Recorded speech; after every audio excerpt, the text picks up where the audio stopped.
Hi guys, Barry here, A&B Hot Rods. Got back out in the shop today working on the 55 and thought I'd go over a couple of things with you. I'll turn the camera around here and I'll show you what we got. Alright, so I got my fuel line in. I ordered off of Jegs and I went with the braided stainless with the AN fittings and got that all ran.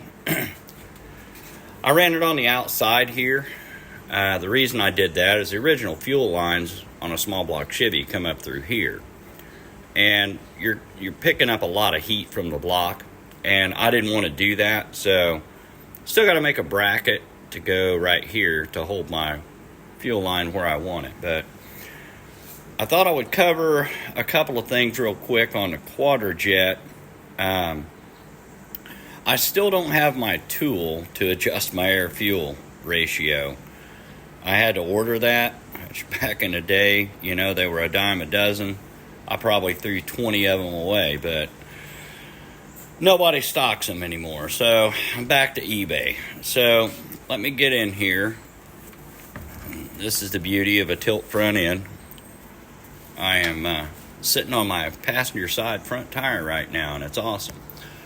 So, actually, I was doing that when I put the fuel line on. So,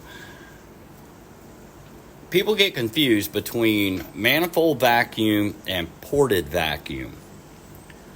And the only difference they work the exact opposite.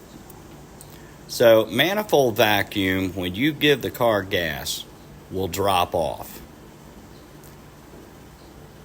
And then it will slowly recover as the RPMs come up. Ported vacuum works the exact opposite. It is very little vacuum at idle, and as the RPMs come up, you have more vacuum. So that's why your vacuum advance runs off of ported vacuum, and on all Quadrajets, that's right over there. So it's that line right there. So this vacuum brake, or choke pull-off, some people call it, and this one here that I removed, these work off of what's called manifold vacuum. So when you give the car gas, this vacuum will drop off.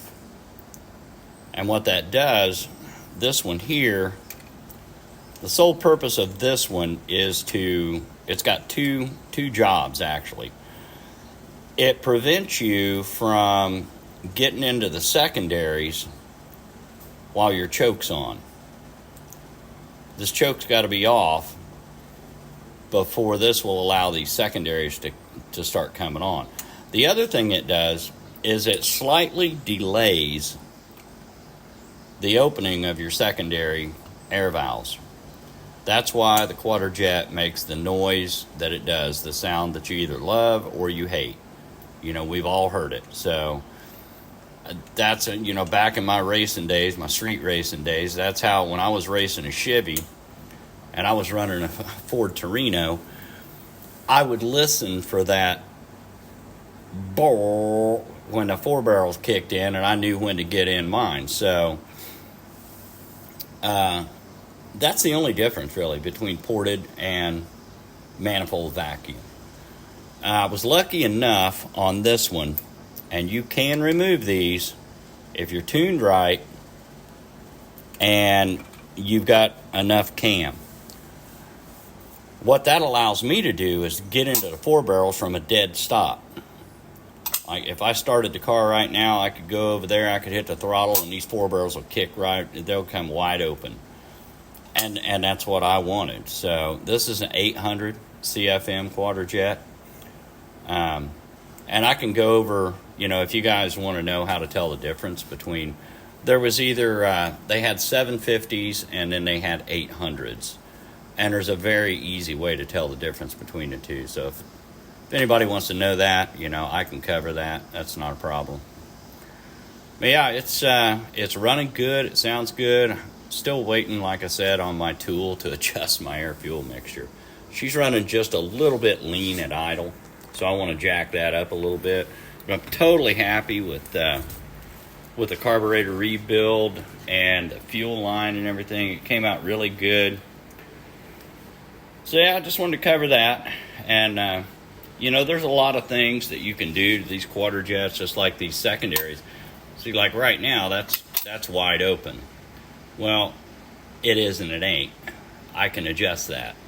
There's a fix for that. So, and that's right here. This is your secondary metering rods.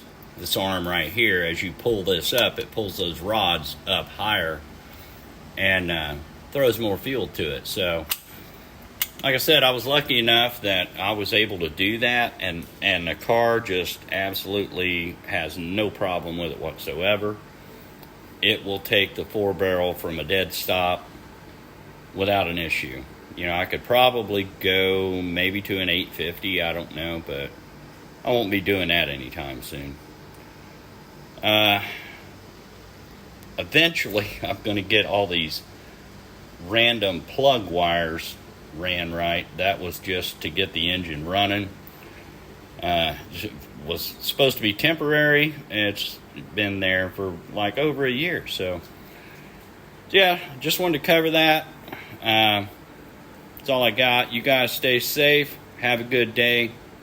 And I'll talk at you later.